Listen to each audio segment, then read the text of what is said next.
السلام علیکم ورحمۃ اللہ وبرکاتہ۔ آج ہم پڑھیں گے سورۃ الکافرون۔ اس کا ترجمہ بھی کریں گے، اس کی مختصر سی تفسیر بھی کریں گے۔ اس سے پہلے سنتے ہیں حامد کی تلاوت۔ سورۃ الکافرون کی تلاوت کرے گا اور دیکھتے ہیں کیسی کرتا ہے۔ چلیں آئیے سنتے ہیں حامد کی آواز۔ اعوذ باللہ من الشیطان الرجیم، بسم اللہ الرحمن الرحیم، قل یا ایہا الکافرون لا اعبد ما تعبدون ولا انتم عابدون ما اعبد ولا انا عابد ما عبدتم ولا انتم عابدون ما اعبد لكم دينكم ولي دين صدق اللہ العظیم۔ اعوذ باللہ من الشیطان الرجیم، بسم اللہ الرحمن الرحیم۔ قل یا ایہا الکافرون، قل، قول جیسے ہوتا ہے، قول کہاوت کو کہتے ہیں۔ قل، آپ کہہ دیجئے، یا ایہا الکافرون، یا ایو، اے، مخاطب کرنے کے لیے کہا جاتا ہے۔ کافرون، کافرو۔ قل یا ایہا الکافرون، آپ کہہ دیجئے اے کافرو۔ لا اعبد ما تعبدون، لا نفی کے معنی میں استعمال ہوتا ہے۔ عابد، عبادت کرنے والا، معبود جس کی عبادت کی جاتی ہے، اس سے یاد رکھ لیں۔ اعبدو، میں عبادت کرتا ہوں۔ لا اعبدو، میں نہیں عبادت کرتا۔ ما، یہاں پہ ما کا معنی الذی کے معنی میں بھی استعمال ہوتا ہے۔ الذی کا معنی ہوتا ہے جو، ما کا معنی بھی کیا ہوتا ہے؟ جو۔ یہاں پہ ہم کیا کہیں گے؟ جس کی۔ تعبدون، تم عبادت کرتے ہو۔ لا اعبد ما تعبدون، نہیں میں عبادت کرتا جس کی تم عبادت کرتے ہو۔ اور لا، آپ کو پتہ نفی کے معنی میں استعمال ہوتا ہے۔ انتم، تم۔ ولا انتم، اور نہ تم۔ عابدون، عبادت کرنے والے ہو۔ ما، جس کی۔ اعبدو، میں عبادت کرتا ہوں۔ اور نہ تم عبادت کرنے والے ہو جس کی میں عبادت کرتا ہوں۔ ولا انا عابد ما عبدتم، ولا، اور نہیں، انا، میں، عابدن، عبادت کرنے والا۔ ولا انا عابدم، اور نہ میں عبادت کرنے والا ہوں۔ ما، جس کی۔ عبدتم، تم نے عبادت کی۔ ولا انا عابدم ما عبدتم، اور نہ میں عبادت کرنے والا ہوں جس کی تم نے عبادت کی۔ ولا انتم عابدون ما اعبد، دوبارہ دہرائی ہو رہی ہے، وہی معنی ہے۔ ولا انتم، اور نہ تم۔ عابدون، عبادت کرنے والے ہو۔ ما، جس کی۔ اعبدو، میں عبادت کرتا ہوں۔ اور نہ تم عبادت کرنے والے ہو جس کی میں عبادت کرتا ہوں۔ لکم، تمہارے لیے۔ لا کا معنی پہلے بھی شاید کر چکے ہیں، اس کا مطلب ہوتا ہے لیے۔ کم، تمہارے۔ لکم، تمہارے لیے۔ دینکم، دین، دین۔ کم، تمہارا۔ دینکم کا معنی کیا ہو جائیں گے؟ تمہارا دین۔ اور لیا، میرے لیے۔ دین، دین۔ لکم دینکم، تمہارے لیے تمہارا دین۔ ولی دین، اور میرے لیے میرا دین۔ چلیں آئیے ہم اس کی تفسیر کرتے ہیں۔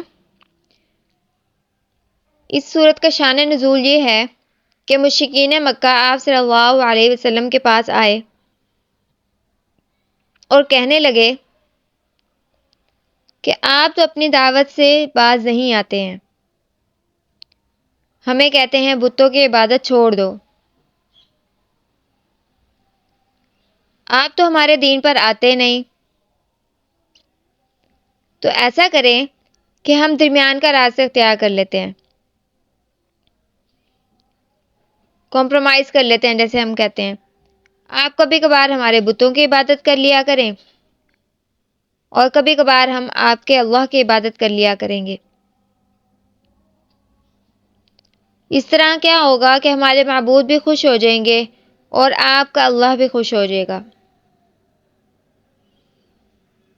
تو اس پر یہ صورت نازل ہوئی، اس کے جواب میں یہ صورت نازل ہوئی کہ اللہ تعالیٰ نے حضور صلی اللہ علیہ وسلم کے ذریعے پیغام پہنچا دیا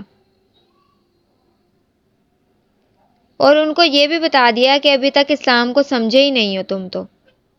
اسلام جو ہے وہ شرکت سے منع کرتا ہے۔ اسلام کا دعویٰ یہ ہے کہ عبادت تو صرف اللہ ہی کی ہوگی۔ میں اگر اللہ کے ساتھ ساتھ ان کی عبادت کر لوں گا، بتوں کی عبادت کر لوں، تو پھر میں اپنے دعوے میں تو جھوٹا ہو گیا، اسلام کی دعوت تو پھر ختم ہو گئی۔ تو اللہ تعالیٰ فرما رہے ہیں حضور صلی اللہ علیہ وسلم کو کہ آپ کہہ دیجئے قل یا ایھا الکافرون، کافروں سے کہہ دیجئے لا اعبد ما تعبدون، میں عبادت نہیں کرتا ہوں جن بتوں کی تم عبادت کرتے ہو، ولا انتم عابدون ما اعبد، اور نہ تم عبادت کرنے والے ہو جس کی میں عبادت کرتا ہوں۔ اب یہ ہے کہ مشرکین مکہ تو خود آئے ہوئے تھے اور کہہ رہے تھے کہ ہم اللہ تعالیٰ کی عبادت کر لیں گے اور آپ ہمارے بتوں کی عبادت کر لیں، تو پھر یہاں پہ کیوں کہا جا رہا ہے کہ نہ تم عبادت کرنے والے ہو جس کی میں عبادت کرتا ہوں؟ اس کا مطلب یہ ہے کہ اگر وہ عبادت کر بھی لیں گے تو ثواب تو ان کو نہیں ملے گا، اس کا کوئی فائدہ ہی نہیں ہے۔ اس لیے اللہ تعالیٰ فرما رہے ہیں اور نہ تم عبادت کرنے والے ہو جس کی میں عبادت کرتا ہوں۔ حضور صلی اللہ علیہ وسلم کو پیغام دیا کہ آپ ان کو کہہ دیجئے وَلَا أَنَا عَابِدٌ مَا عَبَدتُّمْ، اور نہ میں عبادت کرنے والا ہوں جس کی تم نے عبادت کی ہے۔ وَلَا أَنْتُمْ عَابِدُونَ مَا أَعْبُدُ، اور نہ تم عبادت کرنے والے ہو جس کی میں عبادت کرتا ہوں۔ دوبارہ دہرائی گئی یہ بات، اور قرآن کا مزاج بھی یہی ہے کہ کافی جگہوں پر تکرار آئی ہے اور بات کو دوبارہ دہرایا گیا ہے۔ لَکُمْ دِینُکُمْ وَلِیَ دین، تمہارے لیے تمہارا دین اور میرے لیے میرا دین۔ اب اس کا مطلب یہ نہیں ہے کہ ان کو چھوٹ دے دی گئی کہ وہ بتوں کی عبادت کر سکتے ہیں۔ اس کا مطلب یہ ہے کہ ہم تو صرف اللہ کی عبادت کریں گے، اب تم کم از کم ہمیں مجبور نہ کرو کہ ہم تمہارے بتوں کی عبادت کریں۔ بس آخری راستہ یہی ہے کہ ہم اپنے اللہ کی عبادت کرتے ہیں اور تم اپنے بتوں کی عبادت کرو۔ تم اپنے راستے پہ چلو، ہم اپنے راستے پہ چلتے ہیں۔ اب اس سورت کا اصل پیغام کیا ہے؟ اس سورت کا اصل پیغام عقیدہ توحید ہے۔ اللہ تعالیٰ فرماتے ہیں کہ حضور صلی اللہ علیہ وسلم آپ ان کو بتا دیجئے کہ ہم تمہارے معبودوں کی عبادت نہیں کریں گے بلکہ ہم تو اپنے اللہ کی عبادت کریں گے۔ یہ تھی اس کی تفسیر۔ اب ہم ترجمہ دوبارہ کر لیتے ہیں ایک دفعہ۔ بسم اللہ الرحمن الرحیم۔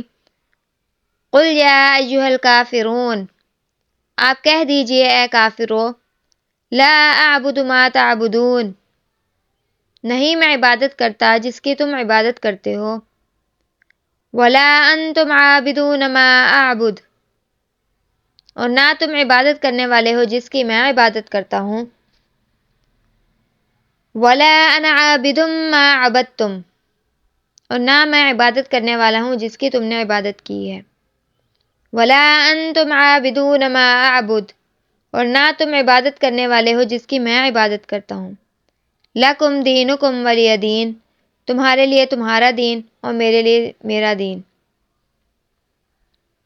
صدق اللہ العظیم۔ اجازت دیجیے، اللہ حافظ۔ Please like, share and subscribe my channel.